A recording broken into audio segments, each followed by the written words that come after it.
Bismillahirrahmanirrahim.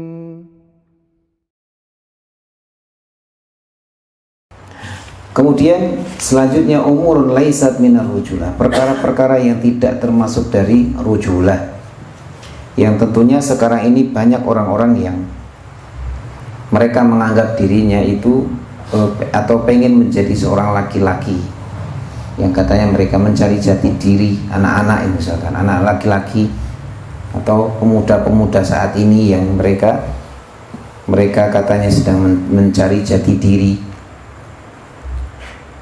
Mereka menganggap bahwa dengan melakukan keburukan-keburukan yang ada saat ini, mereka mengira bahwa itu adalah menjadi laki-laki tulen, menjadi pejantan tangguh katanya. Mereka dengan membuat onar, kerusakan, geng motor, geng motor ya enggak apa, punya klub motor ya nggak apa-apa, tapi kalau geng motor itu kan konotasinya pasti buruk tuh. Mereka yang merusak, mereka yang selalu mengganggu ketertiban. Nggak apa-apa punya klub motor, tapi ya klub motor yang soleh, ya kan, di jalan juga tetap mematuhi peraturan lalu lintas. Tapi kalau anak-anak muda mereka di luar ya pakai senjata tajam, mereka dan mereka menganggap bahwa itu bagian dari rujulah, padahal kalla wa alfu kalla, tidak sama sekali itu termasuk dari rujulah. Atau mereka yang berhias atau memakai pakaian-pakaian yang katanya itu adalah ciri laki-laki tulen. Contohnya apa, Pak? Tato itu kan kalau di dalam hadis la'anallahu al-washimata wal mustaushimah. Allah melaknat al-washimah. Al-washimah itu wanita yang ditato. Jadi tato itu dulunya kebiasaan para wanita. Lah kok sekarang kok laki-laki ditato, itu berarti nopo? Nah, siluman. Karena dulu kebiasaannya para wanita. Makanya didahulukannya, Nabi mendahulukan al-wasimata wal mustausimah. Wanita yang ditato dan wanita yang meminta ditato. Enggak disebutkan laki-laki yang bertato. Karena memang dulu itu kebiasaannya wanita. Atau juga Allah melaknat al-wasilata wal mustausilah, wanita-wanita yang suka nyambung rambut dan yang minta disambung rambutnya. Laki-laki ada nopo mboten, Pak? Yang disambung pakai sumbu kompor nih kok. Gitu. Terus sambung-sambung sampai wah. Kalau dikeramasi maneman. Dikeramasi maneman samar tadi lurus. Nah itu dulunya adalah kebiasaannya para wanita. Lah kok sekarang mereka melakukan itu, berarti bukan laki-laki sejati, itu justru malah menyerupai wanita. Tapi mereka menganggap wah ini keren, wah ini jaduk, wah ini apa? Wah jos, pokoknya gentleman tuh kayak gini. Wah. Bukan seperti itu. Menjadi rojul itu bukan seperti itu. Yang memiliki sifat rujulah itu bukan seperti itu. Atau yang meminum khamr, alasannya ben wani. Oh berarti kalau nggak minum nggak berani tuh. Doyong-doyong dijoroki gini mau kelibak gitu kok. Nah itu menunjukkan bahwa sejatinya mereka bukan laki-laki. Atau yang teriak-teriak suaranya wah mungkin kayak ngerok-ngerok misalnya gitu kan, yang digunakan tidak pada tempatnya, teriak-teriak, itu pun juga bukan dari rujulah, sifat rujulah. Adapun sifat rujulah, mereka biasa ada yang main-main, ada yang bercanda, ada yang bergurau. Itu juga bisa jadi itu ada sifat rujulah. Contohnya, wa mimma warada fi mizahi ashabin nabi alaihi salatu wassalam ma rawahu al-Bukhari an Bakr bin Abdullah al-Muzani. Apa yang disampaikan tentang mizah ashabin nabi, bercandanya para sahabat nabi, yang diriwayatkan Imam Bukhari dari Bakar bin Abdullah al-Muzani qala kana ashabu Rasulillah sallallahu alaihi wasallam yatamazahuna hatta yatabadahuna bil bitikh. Sahabat Rasulullah SAW itu dulu mereka saling bercanda, mereka bercanda main-main, bahkan hatta yatabadahuna bil bitikh, lempar-lemparan semangka, lempar-lemparan semangka. Fa idza hazabahum amrun kanu humur rijal. Namun ketika ada satu perkara yang mereka rasakan, mereka lah menjadi rijal. Mereka langsung menjadi yang terdepan, selesaikan perkara itu. Tapi kalau lagi ngumpul bercanda juga biasa, main-main juga biasa, nggak mesti harus teriak-teriak, nggak mesti harus hayo tekol atau apa, engkol atau apa gitu, panco, nggak mesti harus seperti itu, nggak mesti harus seperti itu. Mereka juga bermain-main, bercanda, lempar-lemparan, bergurau, tapi bercandanya mereka bercandanya dengan kebenaran. Sebagaimana Nabi, sifat Nabi la yamzahu illa bihaq. Beliau tidak bergurau kecuali dengan hal yang benar, bukan dengan kebohongan, bukan dengan untuk biar tertawa akhirnya membohongi, maka nggak diperbolehkan. Meskipun untuk bergurau maka tetap tidak boleh dengan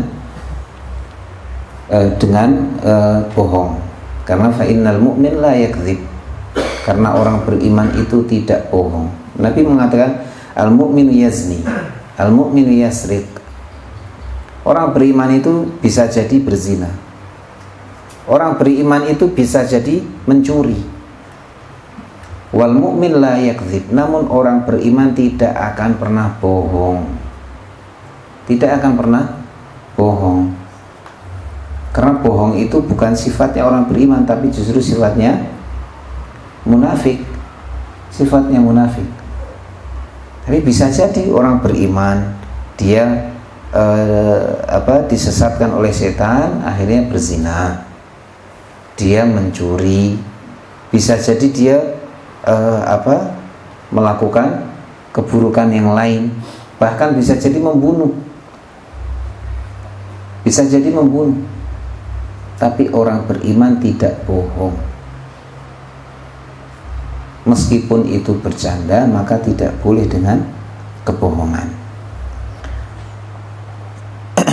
Wa kama qala al-Auza'i an Bilal bin Sa'ad, adraktu aqwaman yashtadduna bainal aghrab yadhaku ba'duhum ila ba'd fa idza kana al-lail kanu ruhbana. Imam al-Auza'i menyampaikan dari Bilal bin Sa'ad bahwa kata Bilal bin Sa'ad, aku mendapati kaum yashtadduna bainal aghrab, mereka itu saling keras gitu. Keras misalkan bainal aghrab, mereka memiliki sesuatu barang, mereka keras akan memegang itu. Mereka akan mau ini punya saya. Mereka saling keras itu. Tapi mereka juga yadhak ba'duhum ila ba'd, tapi juga mereka kadang tertawa sama mereka, saling bercanda, main-main. Namun fa idza kana al-lail, ketika malam hari tiba, kanu ruhbana, mereka menjadi para rahib. Rahib itu apa? Ahli ibadah. Ketika malam hari mereka menjadi ahli ibadah. Makanya Ibnu Taimiyah mengatakan fursanan bin nahar ruhbanan bil lail, pendekar di siang hari, ahli ibadah di malam hari. Siang hari menjadi pendekar, tapi malam harinya Masya Allah tunduk, khudu, khusyuk di hadapan Allah Subhanahu wa ta'ala. Imam Syafi'i pun juga ternyata beliau seorang pendekar. Imam Syafi'i itu bukan hanya terkenal dengan mujtahidnya, beliau menjadi imam madhab atau ahli bahasa, sastra, ahli tafsir, tapi ternyata beliau juga pendekar, piawai dalam menunggang kuda, piawai dalam menunggang kuda. Bahkan murid beliau Rabi' bin Sulaiman mengatakan bahwa Imam Syafi'i itu orang yang paling pandai menunggang kuda, paling pemberani di antara makhluk-makhluk Allah Subhanahu wa ta'ala. Bahkan ketika nunggang kuda itu, kudanya lari, Imam Syafi'i loncat gitu. Bisa loncat nunggangnya sambil loncat. Kalau stop numpak bablas geledak gitu. Itu kudanya lari, loncat sambil naiki kudanya itu. Dan kudanya nurut, lari terus tambah melesat kencang. Tapi dalam masalah ibadah, jangan bertanya tentang bagaimana ibadahnya Imam Syafi'i dengan adabnya yang begitu luar biasa. Bahkan putranya Abdullah itu mengatakan bahwa Imam Syafi'i ketika sedang berdebat itu, kalau sekarang debat itu bagaimana Pak? Apa? Ya bukan ke sana, tapi perkataannya itu nggak enak tuh, kenceng, naik, nadanya naik, tinggi. Pokoknya pengen ngalahin. Kalau Imam Syafi'i enggak, ketika berdebat itu kata putranya, beliau selalu kata-katanya itu lembut, tenang, dan beliau selalu mengatakan, aku berharap kebenaran itu datang dari lawan debatnya. Terus pokoknya enggak peduli nanti kebenaran itu datang dari mana, tapi harapannya dari lawannya. Tapi ternyata kebenaran Allah berikan dari lisan beliau. Maka beliau begitu luar biasa, seorang lelaki sejati. Waqala Umar bin Khattab radhiyallahu anhu, kana al-qaum yadhakun wal iman fi qulubihim arsa minal jibal. Masyaallah. Umar bin Khattab mengatakan bahwa para sahabat itu mereka suka ketawa. Mereka kadang ketawa, bercanda, tapi iman di dalam hati mereka itu lebih kokoh dibandingkan dengan gunung. Lebih kokoh dibandingkan dengan gunung. Laqad kana tarwihuhum wa dhahkuhum wa sumruhum wa safruhum wa tarfihihim la yud'ifu imanahum. Santai-santainya mereka, kemudian ketawanya mereka, bahkan begadangnya mereka. Sumrun itu begadang, ngobrol di malam hari. Padahal Nabi nggak suka ngobrol itu setelah Isya. Habis Isya beliau langsung tidur. Dan beliau tidak suka ngobrol-ngobrol itu setelah sholat Isya, kecuali dalam hal yang penting. Perjalanan mereka, safar mereka, atau tarfih itu apa? Kalau sekarang ya apa? Senang-senang lah gitu. Senang-senang. Healing gitu. La yudhifu imanahum. Semua itu tidak melemahkan iman mereka.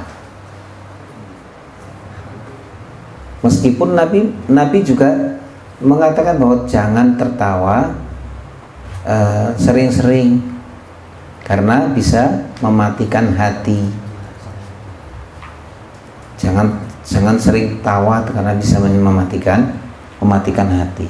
tawa yang sampai terbahak-bahak, atau kebanyakan main-main bercanda itu bisa mematikan hati. Tapi bercandanya para sahabat itu, mereka semua itu tidak melemahkan keimanan mereka. Wala yufsidu akhlaqahum, tidak merusak akhlak mereka. La yata'adda waktu tarwih ala awqatis shalah, tidak sampai menghilangkan atau melalaikan dari waktu sholat. Wa dzikrillah wa silatir rahim wa qiraatil Qur'an, juga tidak melenakan dari zikir, silaturahim, membaca Quran. Nah, bedanya kalau sekarang banyak orang-orang yang bercanda tapi akhirnya lupa, ngobrol semalaman suntuk gitu, gadang, akhirnya lupa waktunya nanti qiyamul lail, tahajud, zikir. Ngerti-ngerti wis arep subuh. Akhirnya hilang waktu itu. Pantaslah mereka yang akhirnya disebut di dalam Al-Quran, rijalun la tulhihim tijaratun wala bay'un an dzikrillah wa iqamis shalah wa ita'iz zakah yakhafuna yawman tataqallabu fihi al-qulubu wal absar. Mereka lah para rijal itu yang tidak dilenakan dengan tijarah mereka, jual beli mereka, dari mengingat Allah, melaksanakan sholat, membayar zakat, semua itu tidak terlenakan. Mereka yakhafuna yawman tataqallabu fihi al-qulubu wal absar. Mereka takut suatu hari ketika mata dan hati itu bisa berbolak-balik, bisa berubah nanti di hari kiamat. Mereka takut dengan itu semua, sehingga mereka tahu waktunya sholat-sholat, waktunya tijarah-tijarah, waktunya di situ ada ngobrol dengan temannya, ngobrol, nggak masalah. Ketika semua itu bisa dibagi dengan baik, maka mereka pun tetap menjadi rijal. Bukan seperti orang-orang yang akhirnya mencari jati diri itu dengan tadi sesuatu hal yang sia-sia, sesuatu hal yang malah aneh-aneh. Atau kemudian kita lihat bagaimana dengan Nabi SAW sendiri ketika beliau bersama dengan istri-istri beliau. Taqulu Aisyah radhiyallahu anha qalat, di halaman ke-119, Ibunda Aisyah radhiyallahu anha mengatakan, kharajtu ma'an Nabi sallallahu alaihi wasallam fi ba'di asfarihi. Ketika itu saya keluar bersama dengan Nabi sallallahu alaihi wasallam pada sebagian safar beliau. Wa ana jariyatun lam ahmil al-lahma walan abdan. Ketika itu ya aku masih kecil lah, masih langsing lah gitu, masih langsing gitu. Nah iya belum tambah, dagingnya belum tambah gitu, atau lemaknya belum berlebihan. Faqala linnas, kemudian Nabi SAW berkata kepada para sahabat, taqaddam, maju sih gitu kan, maju dulu, kalian duluan gitu. Fataqaddamu thumma qala li, kemudian setelah para sahabat itu sudah duluan, kemudian Nabi mengatakan kepada Aisyah, ta'ali hatta usabiqaki, ayo lomba, yuk sini lomba kan gitu, sini lomba. Fasabaqtuhu,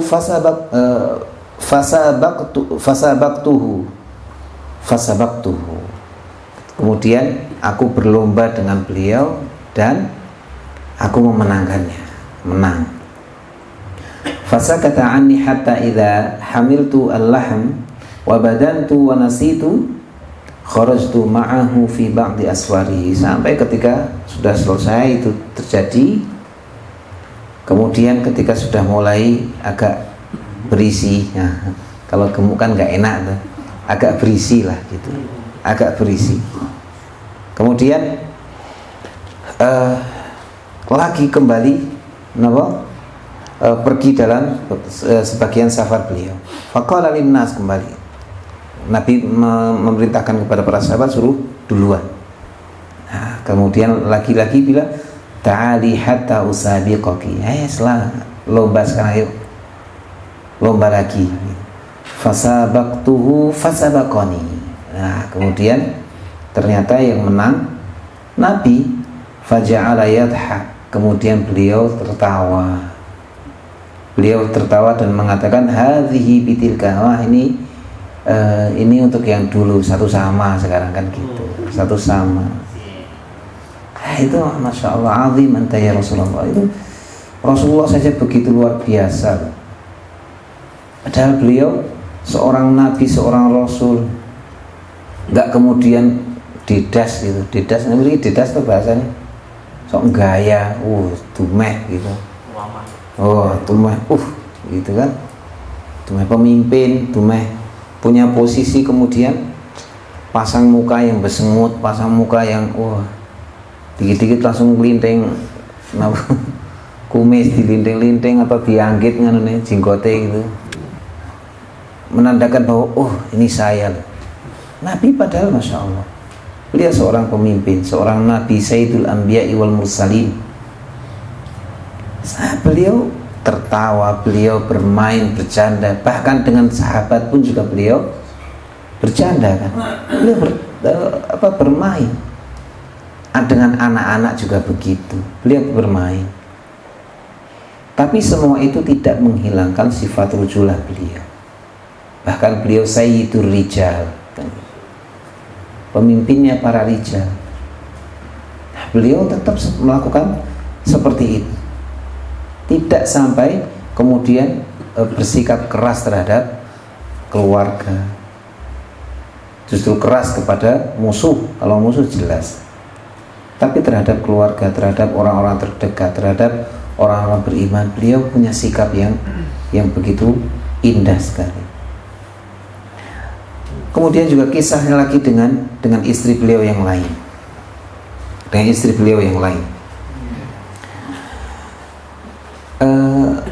yaitu kisahnya kisahnya antara Aisyah dengan Saudah, karena Aisyah dengan Saudah ini kan ya dekat toh. Kenapa dekat? Karena Saudah pernah memberikan malamnya untuk Aisyah. Saudah memberikan malamnya untuk Aisyah. Aisyah senang, makanya Saudah itu Aisyah itu CS dengan Saudah. Tapi kisahnya luar biasa. Rawa Abu Ya'la fi musnadihi an Aisyah radhiyallahu anha qalat, ataitu an-nabiy sallallahu alaihi wasallam. Saya mendatangi Nabi sallallahu alaihi wasallam bi hariratin, dengan satu nampan, qad tabakhtuha, yang satu nampan makanan yang aku sudah memasaknya untuk beliau. Ai annaha atathu bi naw'in min at-ta'am. Beliau datang dengan sejenis makanan lah. Faqultu li Saudah. Kemudian aku mengatakan kepada Saudah, wan nabi baini wa bainahuma, dan Nabi berada di antara aku dan Saudah. Kemudian Aisyah mengatakan kepada Saudah, kuli, makanlah ini. Fa'abad.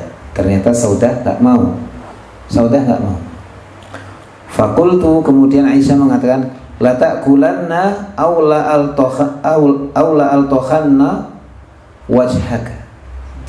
Makan atau tak rauke, kan gitu. Makan kok tak rauke ini. Kalau nggak dimakan tak rauke. Nah, kemudian Fa'abat, lagi-lagi nggak mau makan. Saudah tetap nggak mau makan. Fawadatu yadi fil harirah, kemudian sudah ngambil di nampannya itu, makannya itu. Fatallaitu wajha, kemudian diletoknya di wajahnya Saudah, diletok kayak gitu atau dilempar gitu. Fa dhahikan Nabi SAW, Nabi ketawa lah ya. Coba kalau antum di posisi begitu gimana Pak? Tapi belum bisa merasakan kalau belum tua. Kalau satu ya mau ngelitain siapa atau nah wah kalau anak. Tapi ini kan berdua, coba rasakan deh. Nanti tanya satu Tuhan, sampaikan.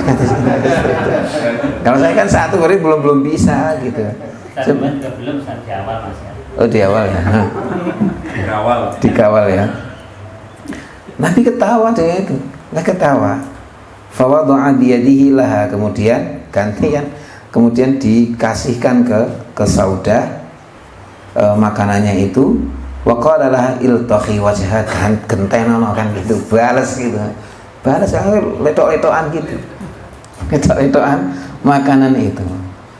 Akhirnya ya Nabi melihat dan saling bercanda itu, bukan karena kemudian marah-marah, bukan, wah op ya begitu, nah gitu. Karena di situ kaitannya masih ada candaan di situ. Makanya Masya Allah begitu luar biasa kan? Ini kegembiraan yang kayaknya susah kita dapatkan saat ini, susah, mau belum banyak praktek teman. Makanya susah ditemui, tapi cobalah gitu. Hah? Loh, 1:50 loh Pak. Loh, 1:50 loh. Nah ini yang akhirnya kita perlu tahu bahwa rujulah itu bukan kemudian hanya sekedar fisik. Rujulah itu bukan fisik, karena rujulah itu adalah sifat. Makanya di sini di akhir disebutkan di halaman 122, ar-rijalu bihadhihi sifat allati dzakarnaha anifan. Maka sifat rijal yang harus ada di sini adalah pertama ibadah, jelas. Rijal itu yang selalu beribadah.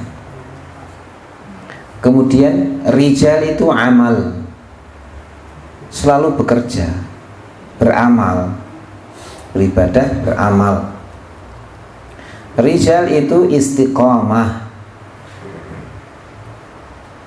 Rijal itu dakwah ilallah, berdakwah. Rijal itu sabrun alal adza fi sabilillah, sabar dengan ujian di jalan Allah Subhanahu wa taala. Karena pasti kita akan diuji dengan apapun itu. Pasti kita akan diuji oleh Allah Subhanahu wa taala dengan apapun. Namun para rijal, mereka tahu bahwa itu ujian, maka mereka akan bersabar. Kemudian rijal itu i'anatur rusul wa da'watuhum wa nusratuhum, selalu membela para rasul, mendakwahkan apa yang dibawa oleh para rasul. Itu para rijal. Kemudian ar-rijal itu al-qiyam fi mawadinil fitan, tetap bisa kokoh ketika dalam kondisi ujian, fitnah, adanya fitnah, tetap tegar, tetap kokoh ketika atau di zaman fitnah itu. Ya, di zaman ini banyak fitnah. Maka rijal itu mereka yang tetap bisa berdiri kokoh, dan para rijal itu tathbitun nas 'alal Islam, yang tetap teguh pendiriannya di dalam Islam. Maka dengan model apapun atau dengan kondisi apapun yang ada di zaman ini, para rijal itu harus memiliki sifat-sifat itu. Tetap kokoh, tidak mudah terhasut, tidak mudah tergoyah dengan kondisi-kondisi yang ada, tidak terbawa arus zaman, tapi justru yang ada tetap kokoh, berada di atas Islam, berada di atas agama ini, dan berusaha menjalankan apa yang memang diperintahkan oleh Allah dan Rasulnya. Maka kita berdoa semoga Allah Subhanahu wa taala berikan kepada kita sifat-sifat rujulah, dan semoga Allah jadikan kita menjadi para rijal yang selalu membela agama ini dan selalu membawa agama ini, dan semoga Allah Subhanahu wa taala jadikan kita semua orang-orang pilihan yang selalu membawa agama Allah ini dan menebarkan agama Allah ini kepada orang lain, dan semoga Allah ridho dengan apa yang kita lakukan. Wallahu a'lam bishawab. Insyaallah kita lanjutkan di kesempatan yang akan datang tentang alimni ya abati ar-rujulah. Sallallahu ala nabiyina Muhammadin wa ala alihi wa sahbihi wa sallam. Alhamdulillahirabbil alamin. Ini yang bisa disampaikan. Assalamualaikum warahmatullahi wabarakatuh. Baik, bismillah, bahwa rujulah, lagi-lagi bahwa rujulah itu tidak dinilai dengan fisik. Rujulah itu tidak bisa dinilai dengan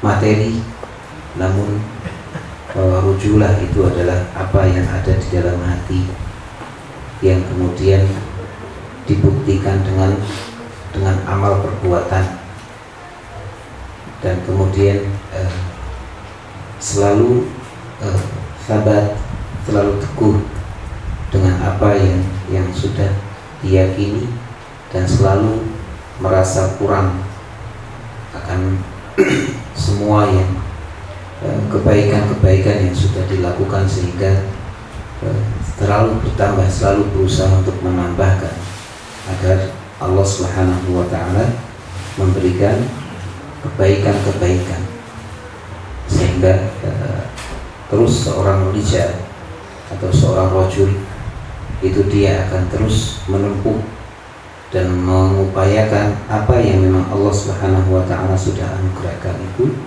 untuk selalu digunakan dalam kebaikan-kebaikan. Wallahu a'lam bishawab. Karena biar tidak terlalu lama tadi kan misalnya itu. Allah a'lam bishawab. Ini yang bisa disampaikan. Mohon maaf atas segala kurangnya, dan sekali lagi jazakumullah khairan, khususnya kepada Pak Iqbal yang sudah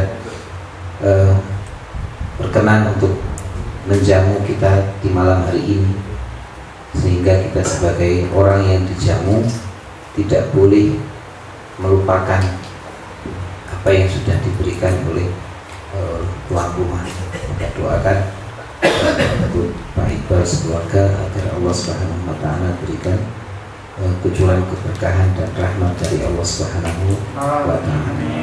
Allah a'lam bishawab. Ini yang bisa disampaikan. Mohon maaf atas segala kekurangan. Assalamualaikum warahmatullahi wabarakatuh.